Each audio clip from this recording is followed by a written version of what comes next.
Hello दोस्तों, नमस्कार। स्वागत है आपका अपने चैनल एएलपी रवि चौहान में। आज इस वीडियो में हम बात करेंगे रेलवे के द्वारा निकाली गई 2025 की ये चौथी वैकेंसी सेक्शन कंट्रोलर के नाम से, जिसमें हर वो बच्चा अप्लाई कर पाएगा जिसने ग्रेजुएशन की हुई है, चाहे वो किसी भी स्ट्रीम से हो। हर कोई अप्लाई कर पाएगा। इसकी पूरी जानकारी नोटिफिकेशन को बिना पढ़ते हुए आपको यहाँ से मिल सकती है, और क्या क्या गलतियां आपको नहीं करनी है, कौन कौन सी स्टेजेस रहने वाली है, कहां से पढ़ना है, क्या सिलेबस आने वाला है, लास्ट डेट और हर चीज की जानकारी इसमें मिलेगी। तो वीडियो को बिना स्किप किए हुए इसको आपको देख लेना है और उसके बाद फिर फॉर्म भर देना है। और अब तैयारी करनी कैसे है वो मैं आपके साथ में बताऊंगा, क्योंकि मैं भी इस फॉर्म को भरने वाला हूं और तैयारी करने वाला हूं। और थोड़ा इसका सिलेबस जो है वो और एग्जाम से डिफरेंट है, पर जो मैथ है वो बिल्कुल सेम टू सेम वैसा ही है, एक दो चैप्टर्स को छोड़ के। तो मैथ के लिए आप ये किरण पब्लिकेशन की 10,000 प्लस की बुक मंगवा सकते हो। इससे आपकी लगभग मैथ की जो तैयारी है, फर्स्ट जो पार्ट है वो कंप्लीट हो जाएगा। तो चलिए डायरेक्टली मूव करते हैं अपने डाटा के ऊपर जो हमने तैयार किया है पूरे नोटिफिकेशन को देखकर। आइए। तो दोस्तों, सबसे पहले तो मैं आपको बता दूं कि ये जो वैकेंसी है ये ट्रैफिक अप्रेंटिस के नाम से आती थी। अब की बार 2024 के अंदर इसका अलग से नोटिफिकेशन निकाला गया है। पहले ये एनटीपीसी के अंदर ही इंक्लूड होके आती थी। आरआरबी की वेबसाइट्स पर ये आपको देखने को मिल जाएगी 14 तारीख से, मतलब कि जो बीता हुआ कल है वहां से आपको देखने को ये मिल जाएगी। और इसके लिए आज से आप अप्लाई कर पाएंगे 15 सितंबर से। लास्ट डेट इसकी अप्लाई करने की रहेगी 14 अक्टूबर, और उसके बाद 17 तारीख से लेकर 26 तारीख तक ये है आपका एक क्रूशियल पॉइंट। अगर आप कोई गलती कर देते हैं तो आपको मॉडिफिकेशन करने का यहाँ पर समय मिलेगा। 200-250 रुपए आपको मॉडिफिकेशन के लिए पे करने पड़ते हैं, जिसके लिए आप बचें और फॉर्म को सही से भरें। और ये सभी चीजें जानकारी अगर आप सही से देख लेंगे तो आपको जरूरत नहीं पड़ेगी मॉडिफिकेशन करने की। बहुत सारे बच्चों ने जो गलतियां की हैं फॉर्म में वो मैं आपको इसके अंदर बताने वाला हूं, तो देखिएगा जरूर और शेयर जरूर कर दीजिएगा। एजुकेशन क्वालिफिकेशन में पहले ही बता चुका हूं, मिनिमम ग्रेजुएशन पास आपकी होनी चाहिए। और आपकी एज, अगर आप यूआर से बिलोंग करते हैं तो 20 से 33 के बीच वाला बच्चा इस फॉर्म को भर सकता है, और 1/1/26 तक आपकी एज इतनी होनी चाहिए, इसके बाद कंसिडर नहीं होंगी। ये पोस्ट है सेक्शन कंट्रोलर की। सेक्शन कंट्रोलर आपको पता है, अगर नहीं पता है तो मैं बता देता हूँ कौन होते हैं। एक ऑफिस में बैठे हुए अधिकारी होते हैं जो आपको लेवल 6 के ऊपर मिलते हैं, जिनका काम होता है एक पर्टिकुलर सेक्शन में चल रही गाड़ियां, रेलगाड़ियों की, जिसमें 15-20 स्टेशन आते हैं, उनको कंट्रोल कर लिया। किस गाड़ियों को चलाना है, किस गाड़ियों को रोकना है, वो इंस्ट्रक्शन देते हैं उन पर्टिकुलर स्टेशन के स्टेशन मास्टर को, और वो फिर सिग्नल ड्रॉप करते हैं या सिग्नल ऑन करते हैं, गाड़ियों को चलाते हैं। तो ये सेक्शन कंट्रोलर की जिम्मेवारी होती है। जो अभी मैं एएलपी के पद पर नियुक्त हूं, तो हमको सिग्नल गाड़ी को कब मिलता है, जब स्टेशन मास्टर अपने बटन को दबाता है। और उसको इन्फॉर्मेशन कब मिलती है, जब सेक्शन कंट्रोलर, जो उस सेक्शन का कंट्रोलर है, वो उनको कहता है कि भाई इस गाड़ी को निकाल, इस गाड़ी को चला। इनिशियल पे 35,400 रुपए है, मतलब ये इनिशियल है। इसमें मिलने के बाद आपको डीए, एचआरए, टी और बहुत सारे भत्ते मिलने वाले हैं। मतलब 70 से 75 के आसपास अनुमानित सैलरी होने वाली, जिसके लिए अलग से वीडियो बनाऊंगा। मेडिकल स्टैंडर्ड जो बच्चे इसको एग्जिस्ट करते हैं वही इस फॉर्म को भरिएगा। A2 स्टैंडर्ड रहने वाला है। A2 A1 हमें एएलपी में रिक्वायरमेंट होती है, और A2 की रिक्वायरमेंट स्टेशन मास्टर, पॉइंट्समैन और सेक्शन कंट्रोलर की रखी गई है। पूरी जानकारी मैं दे दूंगा, आगे भी है, पर यहाँ पर ही देख लीजिए। 6/9 अगर आपकी आंखों से दिखता है विदाउट ग्लासेस, बिना कोई चश्मे लगाए हुए, तो आप एलिजिबल हो। और आपके बहुत सारे टेस्ट जैसे कि vision test, colour vision test, ये पास करना जरूरी है, अदरवाइज फिर आप इसे पास नहीं कर पाएंगे। जिनकी एज 20 से 33 साल है, और भी एज रिलेशन से जो क्राइटेरिया है वो बताने वाला हूँ। वैकेंसी 368 वैकेंसीज हैं, और रिजर्वेशन बताया गया है कि इस क्लास के लिए अलग अलग जो है एज रिलैक्सेशन दिया गया है। ठीक है, अब बात कर लेता हूं कि इंपॉर्टेंट इंस्ट्रक्शंस जो आपको ध्यान रखनी है। जो इसकी लास्ट डेट है 14 अक्टूबर, वहां तक अगर आपका फाइनल रिजल्ट हो जाता है, वेटिंग में रिजल्ट नहीं रहता है, तो आप इसके लिए अप्लाई कर पाएंगे, अदरवाइज आप इसके लिए नॉट एलिजिबल। मोबाइल नंबर और ईमेल आईडी जो आपको अकाउंट क्रिएशन के दौरान, सबसे पहला जो स्टेप है एप्लीकेशन फॉर्म को भरते समय अकाउंट क्रिएट करना, उसमें अपना ही देना है। बहुत सारी जानकारी आपको वहां पर मिलेंगी। ये 3 चीजें में से आरआरबी को चेंज कर पाएंगे जब तक आपने सबमिशन नहीं किया है। एक बार आपने फॉर्म सबमिट कर दिया तो आप इन 3 चीजों को कभी भी चेंज नहीं कर पाएंगे, मॉडिफिकेशन में भी चेंज नहीं कर पाएंगे। स्टेज ऑफ एग्जाम क्या क्या रहने वाले हैं। एक सिंगल कंप्यूटर बेस्ड टेस्ट होगा, सीबीटी जिसको बोलते हैं, उसके बाद साइको टेस्ट होगा, सीबीएटी जिसको बोलते हैं, और फिर आपका डॉक्यूमेंट वेरिफिकेशन और मेडिकल होने वाला है। सारी चीजें बिल्कुल ध्यान से सोच समझ के पूरे नोटिफिकेशन को पढ़कर मैंने लिखी है, तो आपको इसको देखना जरूरी है फॉर्म को भरने से पहले। कंप्यूटर बेस्ड टेस्ट से computer based aptitude test psycho के लिए 8 गुना बच्चों को बुलाया जाएगा। सीबीएटी एप साइको टेस्ट से डीवी और मेडिकल के लिए 1 गुना 1, जितनी वैकेंसी है उतने ही बच्चों को बुलाया जाएगा। वैकेंसी में जो बुलाए जाएंगे बच्चे, उसके लिए मेरिट कैसे बनेगी, फाइनल सिलेक्शन होगा कैसे, जैसे एएलपी में होता है वैसे ही इसमें भी होने वाला है। 70% मार्क्स जो आपने सीबीटी में पाए हैं वो लेंगे और 30% वेटेज मार्क्स की आपकी ली जाएगी, जो आपके एप्टीट्यूड टेस्ट है, साइको टेस्ट है, उसको मिलाकर जो मेरिट बनने वाली है वो देखा जाएगा। आपको सीबीएटी एप्टीट्यूड टेस्ट पास करना होगा, आपने इसमें कितने भी मार्क्स लिए हो उससे मैटर नहीं करता है। अगर आप ये क्वालिफाई करेंगे एप्टीट्यूड टेस्ट तो ही आप आगे मेरिट के लिए एलिजिबल होंगी, डीवी और मेडिकल के लिए कॉल आएगी। 1/3 नेगेटिव मार्किंग रखी गई है जो कि नॉर्मली होती। पिछली बार कंफ्यूजन था कि नॉर्मलाइजेशन होगा नहीं होगा, और एग्जाम्स में इसमें बिल्कुल साफ साफ बता दिया है कि भाई मल्टीपल शिफ्ट में आपका सीबीटी एग्जाम होने वाला है और उसके अंदर नॉर्मलाइजेशन होगा।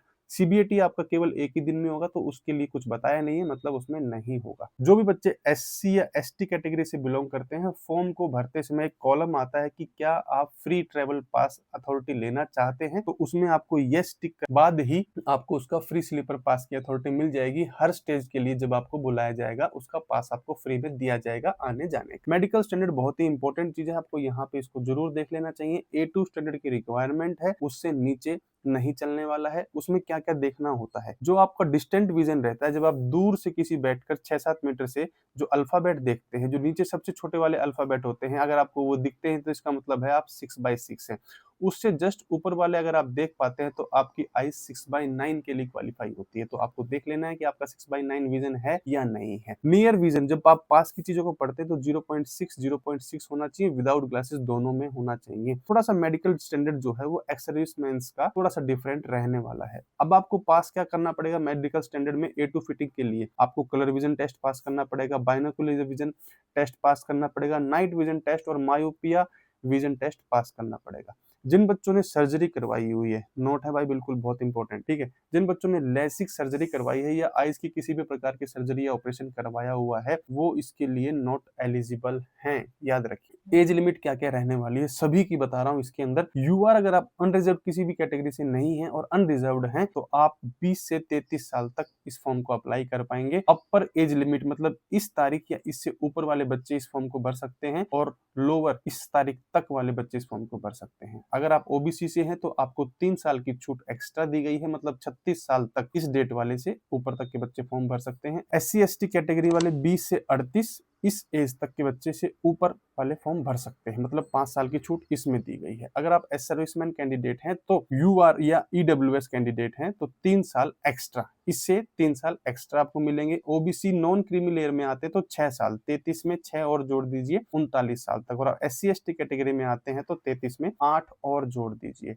अगर आप रेलवे एम्प्लॉय हैं, बिलोंग्स टू ग्रुप सी या ग्रुप डी, जैसे ALP अपना ग्रुप सी में आता है, और ग्रुप डी वाले आपके जो पॉइंट्समैन है, ट्रैकमैन है, वो सभी भी अप्लाई कर पाएंगे। यूआर या ईडब्ल्यूएस कैंडिडेट ने 40 इयर्स तक अप्लाई कर सकते हैं। ओबीसी नॉन क्रीमी लेयर है तो 43 इयर्स तक, SC ST कैटेगरी है तो आप 45 इयर्स तक अप्लाई कर पाएंगे। आपकी मिनिमम 3 इयर्स ऑफ सर्विस होनी जरूरी है। जो पर्सन फिजिकली हैंडीकैप्ड है, मतलब पर्सन विद बेंचमार्क डिसेबिलिटीज हैं, अगर आप यूआर और ईडब्ल्यूएस हैं तो 10 इयर्स, ठीक है, आपको 33 के बाद में दी जाएंगी। अगर आप ओबीसी क्रीमी लेयर में आते हैं, नॉन क्रीमी लेयर में आते हैं तो 13 इयर्स मोर देन इससे, और SC ST में आते हैं तो 15 इयर्स आपको इसमें क्राइटेरिया दिया गया है, एज रिलैक्सेशन है। जो बच्चे चाहते हैं कि हम अनरिजर्व्ड कैटेगरी के अंदर फॉर्म को डालना चाहते हैं तो उनको किसी प्रकार का एज रिलैक्सेशन देखने को नहीं मिलेगा, ठीक है। बहुत ही इंपॉर्टेंट बात है, यहाँ से बच्चे डिस्क्वालीफाई होते हैं। फॉर्म को भरते समय आपको ध्यान रखना है कि आपके जो 10th की मार्कशीट है उसके अकॉर्डिंग ही अपने डेट ऑफ बर्थ को डालिएगा। आप डीवी में जाके बोलेंगे गलत डल गया, ये गल दिया, तो वो उस चीज को बिल्कुल भी एंटरटेन नहीं करेंगे। स्पेशल पॉइंट दिया हुआ है,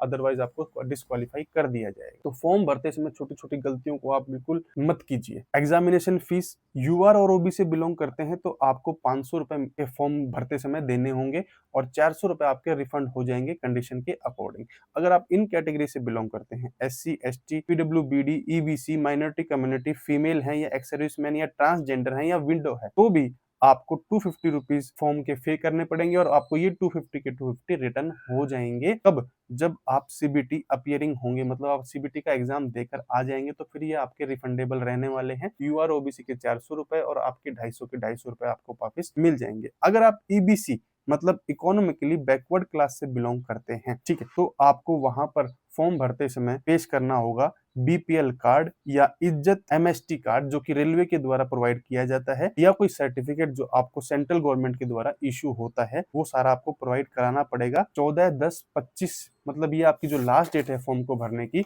उससे पहले का बना होना चाहिए और ये आपको अपलोड करना है, तभी आपको इसका फायदा मिलेगा। मान लीजिए आपने फॉर्म को भरते समय ईबीसी से फॉर्म भर दिया और लगा दिया डॉक्यूमेंट में, आपको उसको शो भी करना पड़ेगा, पर डॉक्यूमेंट वेरिफिकेशन में आपने ये चीज प्रोवाइड नहीं करा पाई, या मान लीजिए आपने गलती से आपके जो फॉर्म भरने वाले हैं उसने डाल दिया, तो क्या होगा? तो देखिए यहाँ पर आपको 250 रुपए का फायदा मिलने वाला है। ईबीसी से आपको किसी प्रकार का रिजर्वेशन मार्क्स में तो मिलने वाला नहीं है, बस यहाँ पर ये इसका फायदा मिलता है जो आपको 250 रुपीज का फायदा मिलता है।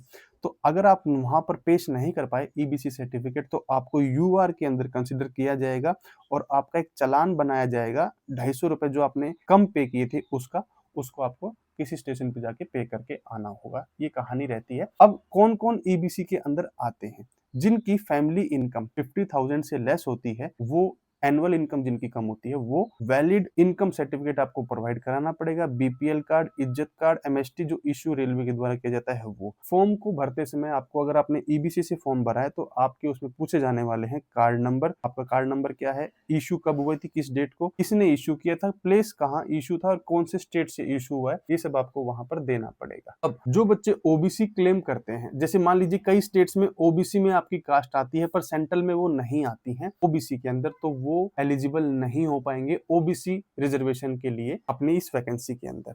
अब एक नया चेंज आया है, इसको आपको समझना बहुत जरूरी है, जो बिहार या माइग्रेटेड फ्रॉम बिहार से है। एक जजमेंट अभी सुप्रीम कोर्ट ने निकाला था 15/7/2024 को, जो इस कम्युनिटी से पानार, स्वासी, तांती तत्वा कास्ट से बिलोंग करते हैं और बिहार या बिहार से माइग्रेटेड हैं, इसी स्टेट में चले गए हैं, तो उनको अपना न्यूली कास्ट सर्टिफिकेट जो लेटेस्ट बनाया गया है 1/9/24 या उससे बाद में, वो आपको देना है, जिसमें आपकी कम्युनिटी ये वाली मेंशन होंगी, आपकी कास्ट मेंशन होंगी और वही आपको अपलोड करना है और डीवी के समय भी वही आपको पेश करना। फैमिली इनकम, जो बच्चे ईडब्ल्यूएस से फॉर्म भरने वाले हैं उनको क्या क्राइटेरिया रहता है देख लीजिए। अगर आपकी फैमिली इनकम 8 लाख रुपए से कम है ईयरली, तो आप इस क्राइटेरिया के अंदर ईडब्ल्यूएस के अंदर आते हैं। हाँ, साथ ही साथ आपको ये भी फुलफिल करनी होती है, आपकी जो एग्रीकल्चर लैंड है वो 5 एकड़ से कम हो, आपके पास में 1000 स्क्वायर फीट रेजिडेंशियल फ्लैट, अगर उससे ज्यादा है तो आप ईडब्ल्यूएस में नहीं आएंगे, कम है तो आ जाएंगे। म्युनिसिपल जो कमेटीज होती हैं, रजिस्टर्ड जो होती हैं, उसमें आपका 100 स्क्वायर फुट से कम का अगर प्लॉट है तो आप ईडब्ल्यूएस के अंदर आएंगे, 100 स्क्वायर फुट या उससे ज्यादा है तो आप ईडब्ल्यूएस के अंदर नहीं आएंगे। अगर म्युनिसिपल कमेटीज में भी नहीं आते हैं पर आपके पास में 100 स्क्वायर फुट का प्लॉट है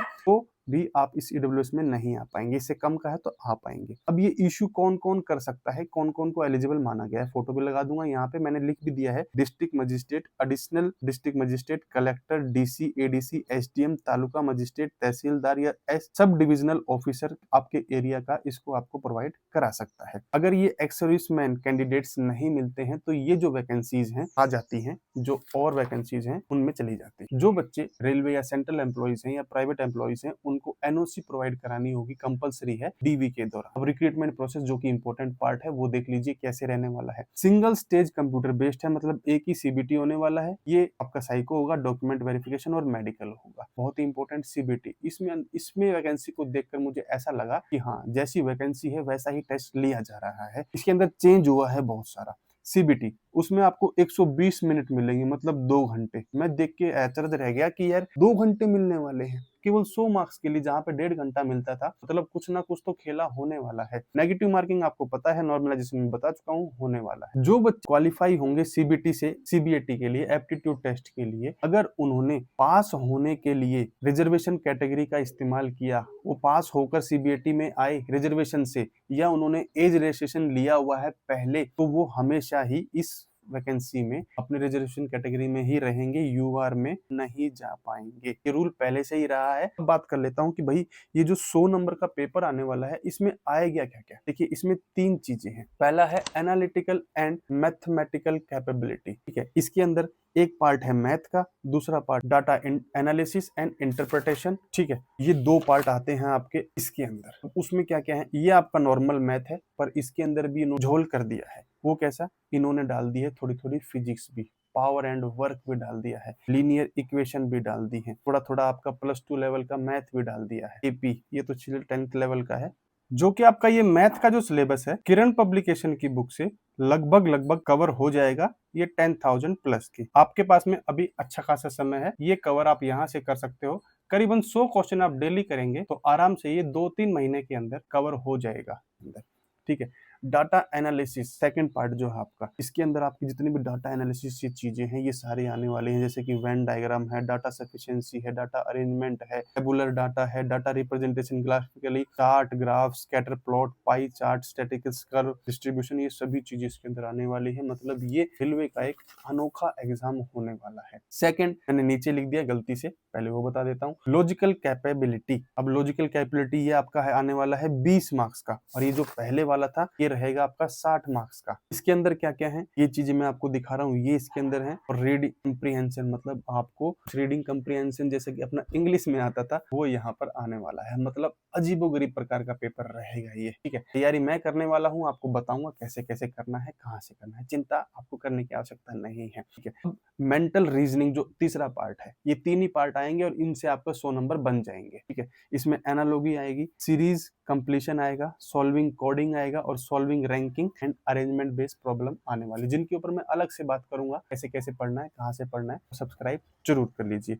ये मैं आपको बता दूं कि 120 मार्क्स जो है वो बनते कैसे हैं, पहले बता चुका हूँ। पार्ट ए जो पीछे था वो 60 नंबर का, बी वाला सेकंड, ये आपका जो रीजनिंग वाला है ये 20 नंबर का रहेगा, ठीक है। एक मिनिमम क्वालिफिकेशन रखी जाती है कि भाई अगर आप यूआर से तो 40% मिनिमम मार्क्स आपको लेने जरूरी है। ईडब्ल्यूएस को भी 40, ओबीसी को 30, एससी को 30 और एसटी को 25 मार्क्स मिनिमम। मतलब ये आपका क्राइटेरिया है कि इतना तो पास होना चाहिए, फिर आपके जो मेरिट लगने वाली वो अलग है। सीबीएटी में मैं कई चीजें बता चुका हूँ आपको पहले ही, 8 गुना बच्चों को लिया जाएगा। उस समय आपको विजन सर्टिफिकेट लेकर जाना होगा। केवल आपका जो ये एप्टीट्यूड टेस्ट है ये हिंदी और इंग्लिश में होगा। जो भी 5 या 6 बैटरी टेस्ट इसकी इंड्यूस की जाएंगी, हो सकता है इसका अलग से लिया जाए, एएलपी की तरह ना हो। आगे बात करने वाले हैं, पूरा पूरा खुल के आ जाएगा, आरडीएसओ की साइट पे मिल जाएगा। इसमें जितनी भी बैटरी टेस्ट होंगे सभी में इंडिविजुअली आपको 42 स्कोर लेना होगा। कोई कैटेगरी का आपको इसके अंदर रिलैक्सेशन बिल्कुल नहीं मिलेगा, कोई नेगेटिव मार्किंग इसमें देखने को नहीं मिलेगी। और 30% इस एग्जाम का जुड़कर 70% सीबीटी वाले का जुड़कर मेरिट बनने वाली है, ठीक है। बहुत ध्यान देना है आपको किस चीज के ऊपर, फोटो। आपकी बार इन्होंने नया इंड्यूस किया है कि आपको जो है लाइव फोटो कैप्चरिंग होगी। आपका उससे कोई मतलब नहीं है पुरानी फोटो का, अभी फिलहाल जो आपका फेस है उसको लेना है, ठीक है। आप कोशिश कीजिएगा ब्लैक एंड व्हाइट कॉम्बिनेशन ना बने, पीछे आपकी दीवार सफेद हो और आपने कोई डार्क कलर पहनी हो ताकि आपका फेस अच्छे से उसके अंदर आ सके। जो भी आपका जो ये रीजन है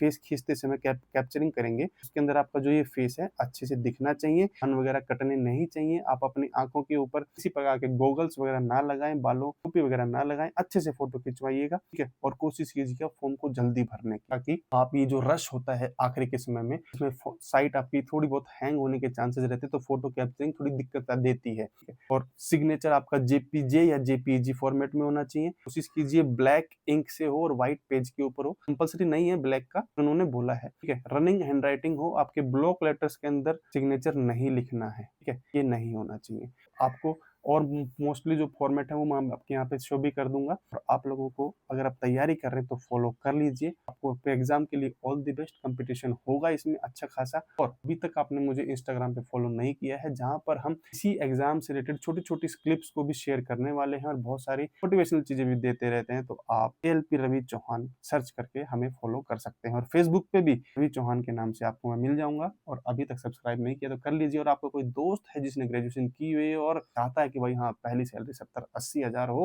और एक अच्छी जॉब मिल जाए तो मस्ती की जॉब है। शिफ्ट वाइज ये जॉब रहती है, ज्यादा बर्डन रहता नहीं है और ये इसमें आपको ज्यादा ड्यूटी नहीं करनी पड़ती, 4 या 6 घंटे की ड्यूटी होती है, क्योंकि ये एक थोड़ा सा आप मान लीजिए रिस्की जॉब समझ लीजिए आप। इसमें आपको ध्यान बहुत लगाना पड़ता है, आपकी पूरी के ऊपर रेलवे डिपेंड करती है, जो रेलवे का चक्का है वो आपको देखना होता है। मोस्टली मैंने चीजों को कवर किया है, कोई डाउट रहेगा ये तो आप बिल्कुल बताइएगा, उसको भी हम कमेंट्स के अंदर कंसिडर लेंगे। ठीक है, मिलेंगे आपसे अगली बार। एक चीज और इसके अंदर रह गई है कि जो फिजिकली डिसेबल्ड कैंडिडेट्स रहते हैं अपने साथ असिस्टेंट ले जा सकते हैं। उस असिस्टेंट की जो आपके एग्जाम्स को कंडक्ट करेगा, आपकी हेल्प करेगा उसके अंदर, उसकी आपको पूरी इंफॉर्मेशन देनी होगी, वो कैसे कैसे करना है क्या नहीं करना है उसकी पूरी जानकारी मैं आपको दे दूंगा, मत कीजिए। सब्सक्राइब कीजिए, फॉलो कीजिए और लाइक बटन जरूर दबाइए। मिलेंगे नेक्स्ट वीडियो में। जय हिंद, जय भारत।